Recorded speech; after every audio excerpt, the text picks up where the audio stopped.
Bien, merci M. Collin. J'ai obtenu de Woodlut 1 minute par million d'hectares de forêt française. 15 millions. Donc, vous voyez, j'ai un petit peu de temps pour vous parler de la forêt. Effectivement, la forêt française couvre plus de 15 millions d'hectares à l'heure actuelle. C'est une forêt qui est toujours en croissance, notamment dans notre région. C'est une forêt qui est privée à 74% et qui est publique à 24%. Mais j'aime pas cette dichotomie. Il y a la forêt française et nous, forestiers privés, nous travaillons avec l'ONF depuis plusieurs années pour parler de la forêt française. Nous avons d'ailleurs créé pour cela une structure très souple qui s'appelle France Forêt, structure dans laquelle il y a les propriétaires forestiers de France, représentés par les forestiers privés de France, il y a les communes forestières et il y a l'ONF. On parle de la forêt française. C'est un marché qui est mondialisé. Alors si on n'est pas capable de voir la forêt française dans sa totalité, on est mort. Donc on peut faire du régionalisme, ça ne pose aucun problème. On doit en faire, d'ailleurs on va en faire. Mais il faut toujours avoir ce marché mondialisé, sinon on n'en sort pas. Cette forêt française, elle est la 3e en superficie des forêts européennes. La première étant la forêt suédoise et la seconde la forêt finlandaise. Elle est en revanche la première forêt de feuillus d'Europe. Elle est aussi la première forêt pour le nombre de mètres cubes de bois sur pied. Ça, c'est pas une bonne nouvelle. Et enfin, et c'est par là que je voudrais commencer, la filière forêt-bois accuse le 2e déficit de notre balance commerciale, avec, bon an, mal an, entre 5 et 6 milliards d'euros de déficit par an. C'est un scandale. C'est un scandale qui nous concerne tous, évidemment, et dont il faut absolument sortir. Alors, le bois, paradoxalement, est à la mode en ce moment. Qui n'a pas sa maison en bois, qui ne rêve pas de bois, etc. Le problème, c'est qu'on affecte à la forêt des missions et des missions contradictoires. Quand je plante des arbres, je rends déjà un service éminent à la société. Le sylviculteur, en plantant des arbres, fixe les sols. C'est fondamental, notamment dans les régions de montagne. Il filtre l'eau. C'est aussi fondamental. Et là, derrière cela, il y a des marchés fabuleux qu'on a du mal à disputer aux habituels traiteurs de l'eau. Et sachez qu'une ville comme New York ne traite pas son eau. L'eau de New York vient des montagnes alentours, des régions alentours, et c'est le résultat d'un deal entre les agriculteurs de cette région-là, les sylviculteurs et la ville de New York. Le résultat, c'est ça qui est important, c'est que l'eau qui arrive au robinet chez le consommateur new-yorkais, c'est une eau pure, non traitée et qui coûte beaucoup moins cher. Tout le monde est gagnant. Les agriculteurs et les forestiers sont rémunérés pour les services qu'ils rendent, parce qu'ils ont un certain nombre de contraintes pour arriver à cela. Et les consommateurs payent l'eau moins cher. Et en plus, c'est une eau qui n'est pas dénaturée. Car quand on dit qu'on traite l'eau, on la dénature, bien évidemment. Le sylviculteur, enfin, a un 3e service à la société en plantant des arbres parce qu'il capte le carbone. Voilà un autre marché fabuleux. Et pour ce marché-là, nous battons aussi avec beaucoup de difficultés, parce qu'évidemment, nous ne faisons pas beaucoup par rapport aux grands industriels qui, eux, savent relayer leur quota carbone, mais on est toujours sur ce dossier parce qu'on estime que ça fait partie des missions rémunérables de la forêt. Et je vous parle beaucoup d'argent. Je vous parle beaucoup d'argent parce que si on a le déficit dont je vous parlais, il y a des raisons précises à cela. La forêt française est la forêt la moins soutenue, la moins aidée de tous les pays de la communauté européenne. Résultat, autre exemple, c'est 15 et quelques millions d'hectares de forêt. Il génère avec la filière forêt-bois 450 000 emplois dans notre pays. Alors tout le monde va dire c'est fabuleux, c'est plus que l'industrie automobile, c'est merveilleux. Mais non, c'est pas tellement génial. Avec 10 millions d'hectares de forêt, l'Allemagne, pour prendre un exemple, génère 750 000 emplois. Cette même Allemagne, il y a 25 ans, accusait aussi sur la filière forêt-bois des déficits comparables aux nôtres. Et aujourd'hui, la filière forêt-bois allemande est excédentaire. Voilà une bonne question qu'il faut nous poser pour sortir de cela. Hein. Nos arbres, nos chênes, chère madame, nos chênes, nos arbres, nos feuilles nues, hein, la forêt française est une forêt majoritairement de feuilles nues, partent à l'étranger sous forme de grumes et reviennent sous forme de produits semi-finis ou finis. C'est ça le déficit. Vous savez que les chênes de la réconcentre, ils partent en partie en Chine et qu'ils reviennent sous forme de parquet. Voilà un problème qui est énorme et qu'il faut résoudre si on veut résoudre ce déficit abyssal. Alors, c'est très politique ce que je vous dis, mais dans le bon sens de la politique. Le président de la République a été horrifié quand il a découvert ce déficit. Et donc, il s'est dit qu'il faut s'emparer du problème. Il a fait un superbe discours en Alsace, vous en avez peut-être entendu parler, où il a dit qu'il faut mobiliser plus, on avait un beau slogan, il faut mobiliser plus en protégeant mieux. Tout est dit. Le problème, c'est qu'on a mis les doigts à côté du point sensible. Et on a déjà actuellement le résultat de cela. C'est que, en mobilisant plus, on a aggravé le déficit, parce qu'on n'a rien résolu. Le problème, ce n'est pas de mobiliser du bois, c'est de le transformer plus dans notre pays.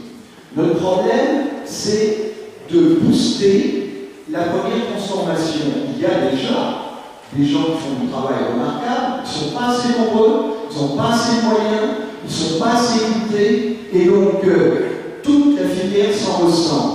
Ceux de la deuxième transformation qui ont besoin de sillage spécifique ne les trouvent pas en quantité suffisante, aux bonnes dimensions, ne les trouvent pas suffisamment séchés. Donc, qu'est-ce qu'ils font? Ils vont chercher ailleurs. Et nos constructeurs de maisons au ceinture bois ont le plus grand mal à trouver des bois aux normes pour faire avec le bois français. Résultat, à chaque fois que je visite une entreprise qui fabrique des maisons à ceinture bois, je me pose la question, je connais la réponse, d'où viennent vos sillages? Et dans 80% des cas, ils viennent d'ailleurs, c'est-à-dire d'Allemagne, de Suède, de Finlande, etc.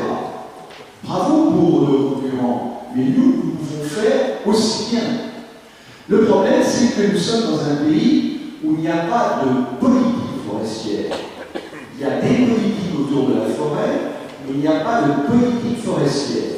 Chacun voit la forêt sous son prisme. Le prisme économique étant souvent le moins important. Celui qui est porté au nu actuellement, c'est le prisme environnemental. Certes, la forêt abrite une grande partie de notre biodiversité, des espèces à protéger, mais entre nous, si elles sont si nombreuses, ces espèces dans les forêts, c'est qu'on fait ce qu'il faut pour qu'elles y soient et qu'elles y demeurent.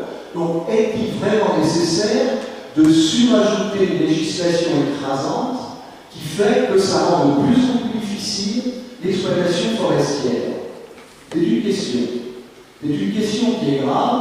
Vous savez qu'il y a tous les jours des nouvelles lois, des nouveaux décrets qui réglementent un peu plus. Le résultat, c'est que dans notre pays, vous avez plus de 80 zonages différents de protection qui le plus souvent se chevauchent.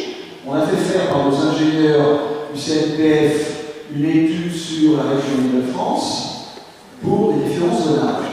Ça fait une carte extraordinaire, illisible, incompréhensible, et on ne sait plus qui doit faire quoi, qui surveille quoi, et donc c'est dramatique. Donc un petit peu plus de modestie, de simplicité, permettrait de rendre au sylviculteur sa vocation naturelle, qui est celle de protecteur de l'environnement, sans pour autant le paralyser dans sa gestion. Nous avons fait une enquête il y a peu de temps pour connaître mieux les propriétaires. En France, les propriétaires forestiers, c'est 3,5 millions de personnes. C'est énorme. Et donc, on a beaucoup de mal à savoir qui sont les propriétaires, ceux qui veulent, etc. Et dans cette enquête, on va poser une foule de questions pour mieux les connaître, et très souvent, on avait comme réponse, nous n'osons plus bouger parce que nous avons le sentiment de toujours être en infraction. politique, ça c'est un problème terrible. Hein. Et c'est vrai qu'on a beaucoup de mal actuellement à faire bouger les propriétaires. Il y a un problème de reboisement qui est là. Il est là, pourquoi? Parce que tout ce qui se permettait de faire ce reboisement a disparu. Jusqu'en 1999, on avait le Fonds forestier national, qui était un mode pérenne financier qui permettait de reboiser avec des aides sans se poser la question si on aurait le financement ou pas. L'État a beau jour supprime le Fonds forestier national au prétexte vague de l'Europe, ce qui est tout à fait évident. Et ça a fait éclater un outil qui était un outil pérenne. Et maintenant, pour ces aides qui ont diminué comme pour chacun, nous sommes soumis à la loi de finances annuelle. Comment voulez-vous travailler quand vous êtes dans un secteur où notre étalon, c'est le siècle, avec la loi de finances annuelle? Voilà, mesdames et messieurs, un certain nombre de questions qui se posent à la forêt privée française. Alors, tout à l'heure, on vous a parlé de bois énergie. Le bois énergie, lui aussi, est à la mode.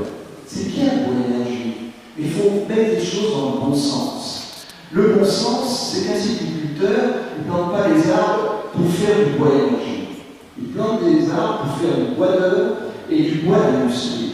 Et si le système marche bien, si la filière marche bien, c'est-à-dire si la première transformation absorbe ce bois, on a le bois énergie.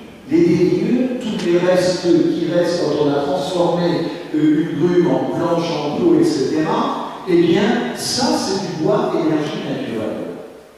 Je ne suis pas d'accord avec M. Letty sur son approche en disant le bois énergie, nous n'utilisons pas les mêmes bois que les papetiers et les fabricants de panneaux. Non, vous utilisez le même bois. Arrêtons ce discours. D'ailleurs, ça ne pose aucun problème, il faut le dire. Et pourquoi je le dis? Parce que les projets lourds, ce sont des projets qui vont consommer des quantités considérables de bois. Il ne faut pas qu'ils désorganisent les circuits économiques qui sont déjà là. On faisait allusion à Chrono-France tout à l'heure. Chrono-France est obligé de plus en plus d'aller s'approvisionner plus loin. Alors c'est vrai que Chrono-France a augmenté sa puissance, mais il n'y a pas que ça. Hein, il commence à avoir des tensions, et donc il faut faire attention à cela. Il ne faut pas foncer n'importe comment. Nous sommes favorables, je l'ai toujours dit, à des initiatives plus locales. C'est comme ça que ça va commencer pour l'énergie. Sur le modèle allemand, sur le modèle autrichien, c'est d'ailleurs arrivé par l'Est de la France, par l'Est du département, par l'Inde.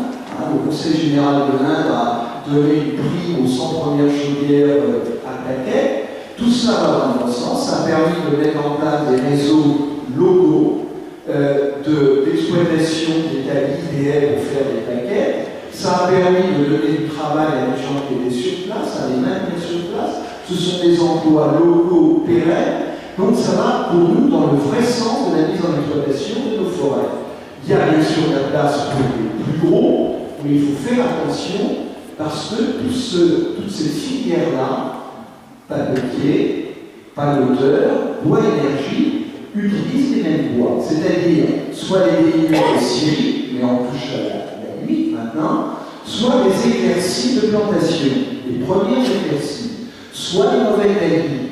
Mais attention, comme c'est à peu près un des seuls secteurs où, en ce moment, on donne un peu d'argent aux sylviculteurs, il y a le risque de voir partir en bois énergie des bois d'avenir, de futurs bois d'œuvre, de futurs bois d'industrie, et ça, c'est un problème redoutable. Bon, je ne voudrais pas, M. Godin, être plus long parce que je ne pourrais rester très longtemps encore, mais voilà, quelques pistes de réflexion. Hein. La forêt, l'environnement, la forêt, l'économie, la forêt, le caractère sociétal. Nous refusons aucune de ces questions.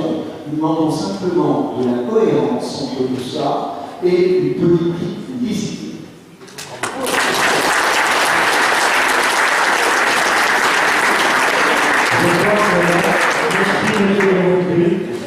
Je crois que là, une